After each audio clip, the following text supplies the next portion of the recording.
everyone, welcome back to Melbourne Vibe. I hope you're all doing fantastically well. Now we are continuing on with our cost of living videos. This one is going to be all about the cost of living in Perth because we had a lot of requests from you guys.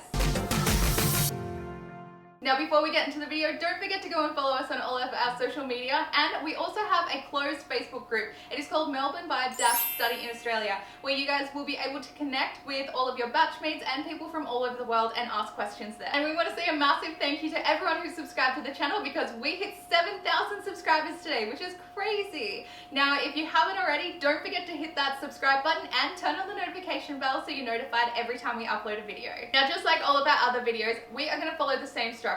We are going to tell you the 3 things that will determine your cost of living in Perth, and that is accommodation, transport and food. Number 1, accommodation. Now if you're looking to live in or near the CBD, you'll be paying at least $1,400 per month for a room by yourself. Or you can move to the outer suburbs where you'll be paying at least $600 for a room by yourself. Or you can also find rooms for around $800 to live by yourself near the universities. However, as we always say, it's going to be much cheaper if you share your room with somebody else because you'll be halving your living expenses.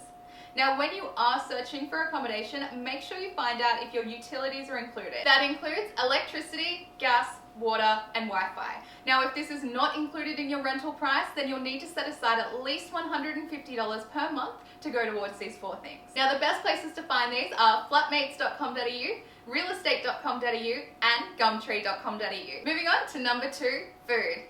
Pretty much standard in Australia, when you're eating out, you'll be spending around $20 per person each meal.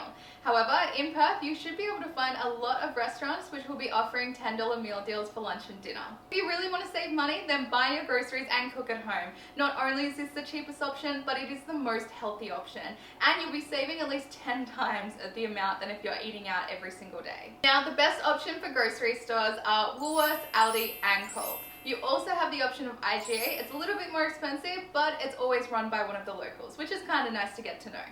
And if you're worried that you won't find something from overseas, one of your favorite things, then don't worry because there are a lot of Asian and Indian stores scattered all over Perth. And if you want something fun to do, then there is always the Twilight Hawkers Market, which is a really popular market for street food in Perth. So in summary, you'll be spending at least $150 to $200 on your groceries every month. Number 3, transport. Now, Perth's public transport system is called TransPerth, and you have access to buses and trains. Now, all you have to do is buy a $10 top-up card, and if you're a student, you actually get a 50% discount on your top-up purchase, and if you set up direct debit, you get a further 25% off, which is crazy. So it's super cheap to travel in Perth. Also, just like in Melbourne, in Perth, in the CBD, you can travel for free. I'm going to leave a link in the description so you guys can go and check out the TransPerth website and find out which fare is going to suit you best so you know exactly how much you're going to be spending per month. Now, if you're planning to buy a car in Perth, you need to take into account that you'll need to pay for the cost of the car, which means you'll be paying for your registration, your insurance, your roadworthy check, and the fuel, which means you'll be spending $1.40 to $1.60 per litre every time you want to travel. So it's really up to you on where you want to save the money. If you want to use your public transport, you'll probably save some money because on the car, you'll be spending at least $2,000 per year, which means every month you'll be spending around $100 to $200 per month.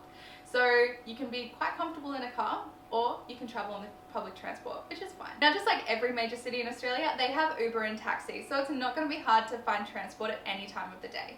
Also, the cheapest thing to do though would be to buy a bicycle and to push bike all around the city because Perth has some amazing weather and it's free. So all in all, if you want to live a pretty comfortable life, you'll be spending around $1,200 per month, but if you really budget, you can definitely get that below $1,000 per month. I hope this video was helpful. Give it a big thumbs up and don't forget to share it with all your friends and family. Also, don't forget to go and join that Facebook group, which is Melbourne Vibe Study in Australia, and I hope to see you in the next video. Welcome to Melbourne Vibe.